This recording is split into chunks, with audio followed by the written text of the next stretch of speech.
ભાવનગરમાં ચોમાસા ઋતુના પ્રારંભે પડેલા પ્રથમ વરસાદમાં વીજળી પડતા 5 લોકો ઘવાયા। શહેરના જવાહર મેદાનમાં ક્રિકેટ રમતા હતા અને વરસાદ શરૂ થતાં ગ્રાઉન્ડમાં એક બાજુ બેઠા હતા ત્યારે પણ પડી વીજળી પડતા તેનો ઝરક લાગતા અશોકભાઈ બાલાભાઈ ડાભી, ખેંગારભાઈ મકાભાઈ મેવાડા અને રાજુભાઈ જયસિંહભાઈ શિયાળિયાને થઈ ઇજાઓ। ત્રણેયને સારવાર માટે ભાવનગરની સઠ્ઠી હોસ્પિટલમાં ખસેડવામાં આવ્યા, જ્યાં રાજુભાઈ અને ખેંગારભાઈની હાલત સામાન્ય હોવાનું ડોક્ટરે જણાવ્યું, જ્યારે અશોકભાઈની હાલત ગંભીર હોવાનું સામે આવ્યું છે। કેમેરામેન બીજલભાઈ માલકિયા સાથે રિપોર્ટર ફિરોઝ મલ્લિક, ભાવનગર। અમે ક્રિકેટ રમીને ગધેડિયામાં વરસાદમાં ઘડીક બેઠા હતા। ઓચિંતામાં ગમે તે વીજળીનો ઝટકો લાગ્યો કે જે થયું હોય 3 જણાને ઇન્જરી થઈ છે।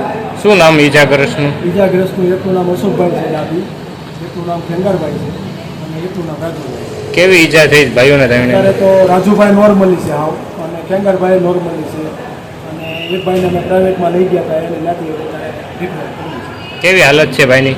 હવે હાલતમાં તો હવે આવે પછી ખબર પડે, ત્યાંથી પ્રાઇવેટમાંથી આવે છે। અત્યારે આ બેને તો નોર્મલી છે। કેટલા વાગે વીજળી પડી હતી સાહેબ? અંદાજિત સમય તો 8:30 છે।